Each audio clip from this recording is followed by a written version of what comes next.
नमस्कार दोस्तों, fairy tales में आपका बहुत बहुत स्वागत है। आइए आज सुनते हैं सूर्यबाला जी की कहानी कागज़ की नावें चांदी के बाल। मैं बहुत छोटी हूँ, वैसा ही वो भी। सिर्फ 2 दर्जे ऊपर वाली क्लास में अपनी कोठी की घुमावदार सीढ़ियों पर बैठी मैं रंग बिरंगे चित्रों वाली किताब से सुनहरे बालों वाली राजकुमारी की कहानी जोर जोर से पढ़ रही हूँ। वो ठोड़ी पर हाथ धरे सुन रहा है। एक थी राजकुमारी, वो बहुत सुंदर थी। उसके बाल सुनहले थे। जब वो हंसती थी तो केतकी के फूल झड़ते थे और जब रोती थी ढुर ढुर मोती। एक दिन राजकुमारी नदी में नहा रही थी। उसका एक सुनहला बाल टूट गया। राजकुमारी ने उस बाल को पत्तों के एक दोने में रखा और नदी की धारा में बहा दिया। धारा में बहते बहते दोना बहुत दूर निकल गया, जहां एक राजकुमार शिकार खेलने आया था। थके मांदे राजकुमार को प्यास लगी तो वो नदी के किनारे आया। राजकुमार अंजलि में पानी भरकर पानी पीने ही जा रहा था कि उसे बहते हुए दोने में सुनहला बाल दिखा। राजकुमार ने बाल निकाल लिया और महल लौटकर हटकर बैठा राजा से कि पिताजी, मुझे तो सुनहले बालों वाली राजकुमारी चाहिए। तूने किसी राजा का राजमहल देखा है? अचानक वो थोड़ी से हाथ हटाकर पूछता है। नहीं तो, लेकिन एक बार पिताजी एक जागीरदार साहब की हवेली में ले गए थे। खूब बड़ी हवेली थी उनकी। तुम्हारी कोठी से भी खूब बड़ी? हाँ, बहुत। और राजा लोगों के महल उससे भी कहीं ज्यादा बड़े ना। और नहीं तो क्या, तुम्हारी पंचकुठरिया जितने। वह ठिठला कर हंस पड़ा। मैं खुद भी उसकी पंचकुठरिया और राजमहल की आमने सामने कल्पना ही इतनी हास्यास्पद थी कि हम दोनों को हंसा हंसा कर लोटपोट किए दे रही थी।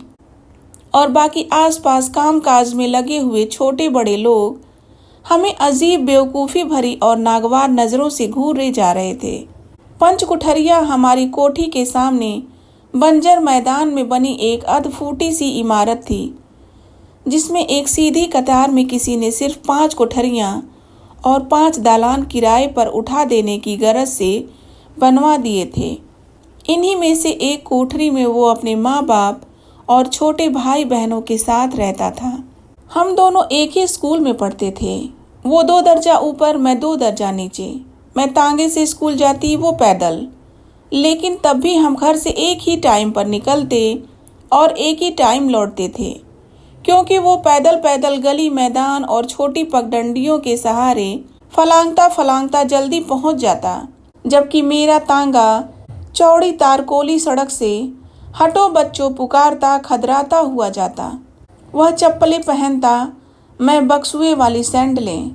अक्सर जब मैं स्कूल से लौटकर तांगे से उतर रही होती तो वो भी मैदान के बीचों बीच से रास्ता काटकर हाथ के बस्ते को चरखी की तरह घुमाता उछलता कूदता लौटा रहा होता।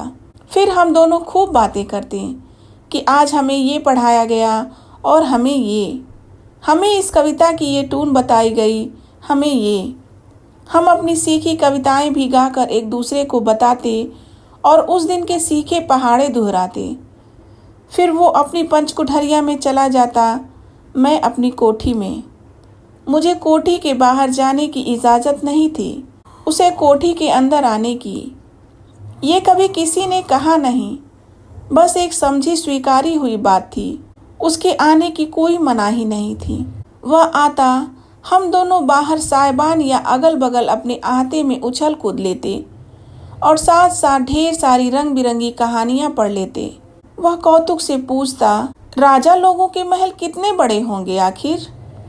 या फिर राजकुमारियां कितनी सुंदर होती होंगी? मैं ईर्ष्या से हुमक कर कहती, सोने चांदी के बाल होंगे तो सुंदर दिखेंगे ही, हैं कि नहीं? एकाएक वो खिलखिला कर हंस पड़ा। मैंने पूछा, क्यों हंसा? तो बोला, मैं सोच रहा हूँ अगर तेरे बाल सुनहले हो जाएं तो कैसी दिखेगी। यकायक अपने लिए इतनी जबरदस्त कल्पना मैं नहीं कर पाई। अचकचा कर बोली, अरे बुद्धू, मेरे बाल सोने के कहाँ से हो जाएंगे? मैं कोई राजकुमारी हूँ? अच्छा तो चांदी के ही सही, रुपहले रुपहले बाल। एकाएक मुझे याद आया, रुपहले बाल तो बूढ़ी बुआ जी के हैं। अरे तब तो मैं भी बूढ़ी हो जाऊंगी, बिल्कुल बूढ़ी सी। अच्छी क्या खाक दिखूंगी? वाह, क्यों नहीं दिखेगी? खूब अच्छी दिखेगी, खूब अच्छी, जैसी अभी दिखती है, उससे भी ज़्यादा अच्छी। चांदी के तारों जैसे बालों में वह मेरे बूढ़ी की कल्पना के करीब फटके बिना वैसा ही मगन हंसता हुआ कहे जा रहा था। बेहद हंसोड़ था वो, नकलें भी बड़ी बढ़िया उतारता। स्कूल के टीचरों के डपटने, चपरासी के हड़काने और प्रार्थना वाले पंडित जी के नकनकाने की हम जब भी इकट्ठे होते, वो एक के बाद एक नकलें उतारता जाता। मैं खिलखिलाती जाती। फिर आदत ऐसी पड़ गई कि वो आसपास न भी होता तो भी मैं उसकी किसी नकल वाली मुद्रा को सोच कर ही खिलखिला पड़ती। तब आसपास वाले फिर हमें हैरत से देखने लगते। ये एक बहुत पुराना सिलसिला अभी तक अधेड़ होने तक चला आता है। जाने अनजाने प्रसंगों के बीच अचानक उसकी कोई बात याद आ पड़ती है और मैं बरबस मुस्कुरा पड़ती हूँ। ध्यान तब आता है जब मेरे पति या बच्चे मुझे टोक कर होश में आने के लिए कहते हैं और क्षण भर के लिए मैं एक अनाम अपराध बोध से ग्रस्त हो जाती हूँ। लेकिन चूंकि ऐसा बहुत कम ही होता है, जबकि मैं पति बच्चों से घिरी रहती हूँ, इसलिए मौका पाते ही वो खिड़की से अंदर फलांग लेता है और हमारी बेबात की हंसी ठिठोली शुरू हो जाती है। कभी कभी गंभीर वार्तालाप भी, जैसे एक दूसरे के डब्बे का टिफिन खाते हुए। मैं कहती हूँ, तुम्हारे डब्बे की रोटियां खूब नरम होती हैं ना? हाँ, मेरी माँ उनमें घर का ताज़ा मक्खन चुपड़ती है, बहुत थोड़ी सी शक्कर भी। तुम भी अपनी माँ से मक्खन चुपड़ने को कह दो। मैं कहती हूँ, मेरी माँ नहीं है, और उसका चेहरा हैरत से उतरता चला जाता है। तो तुम्हें टिफिन कौन देता है? मिसरानी। तुम्हारी चोटियाँ कौन गूंथता है? बड़ी बुआ जी। और बीमार पड़ने पर दवा कौन देता है? कभी पिताजी, कभी मिसरानी, कभी चमेली। और गलती करने पर चांटे कौन लगाता है? कोई नहीं। ये उसके लिए बेहद अजूबी बात थी। वह थोड़ी देर गुमसुम सुनता रहा, जैसे कहीं फटाफट नोट करता जा रहा हो। फिर जैसे एकदम पूछ गया, तुम्हें रात में कभी डर नहीं लगता? प्रश्न इतना छोटा नहीं था, इससे लंबा था और इससे बहुत गहरा भी, कि तब तुम क्या करती हो? ऐसे ही बड़ी बुआ जी को बुलाने लगती हूँ, पर उन्हें तो कम सुनाई पड़ता है ना। तो चमेली, लेकिन वो भी थकी होती है, वो निंदी आवाज में कहती है, अरे कहाँ, कुछ भी तो नहीं बिटिया। या फिर हनुमान चालीसा पढ़ने को कहकर करवट बदल खुद सो जाती हैं।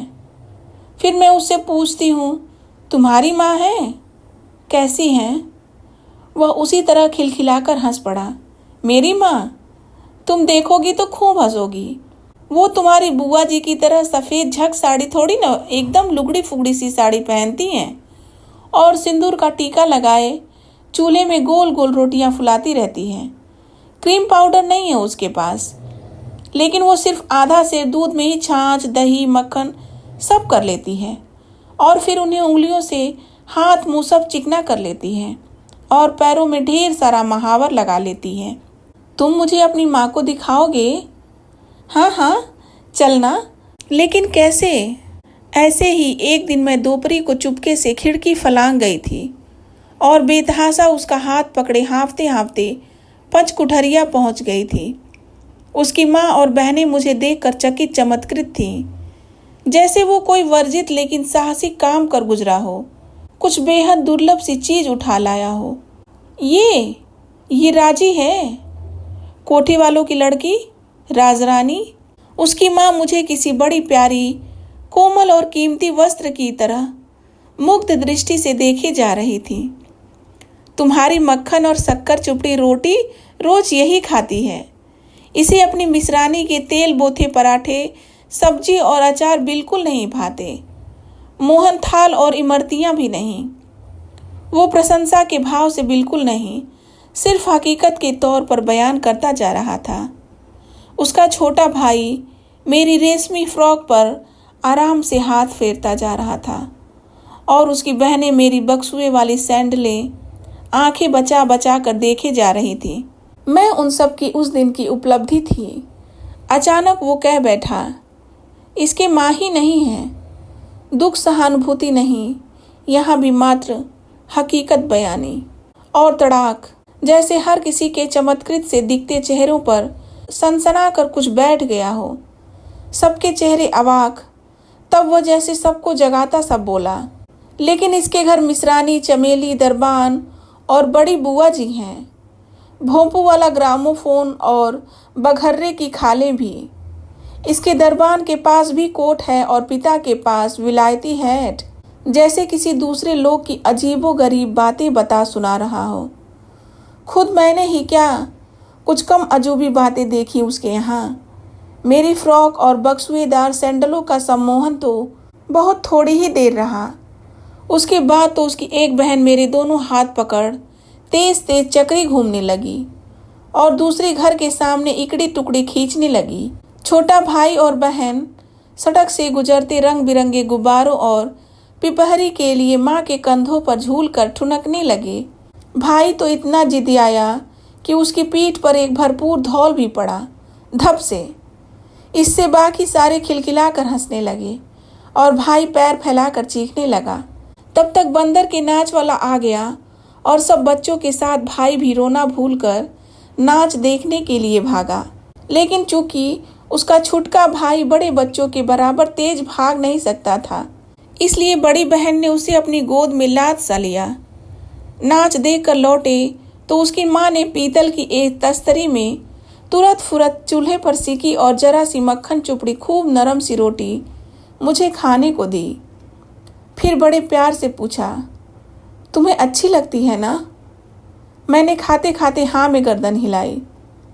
मैंने अभी जरा सा मक्खन निकाल लिया, ये सब तो रोज ही खाते हैं।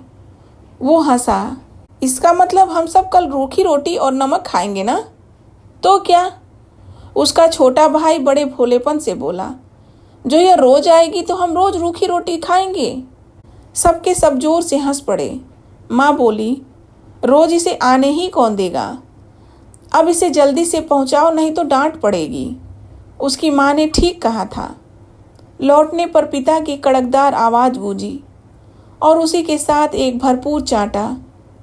बुआ जी जल्दी से खींच कर ले गई और मेरे गालों पर उभरी ललछौही कतारों पर मरहम मलने लगी।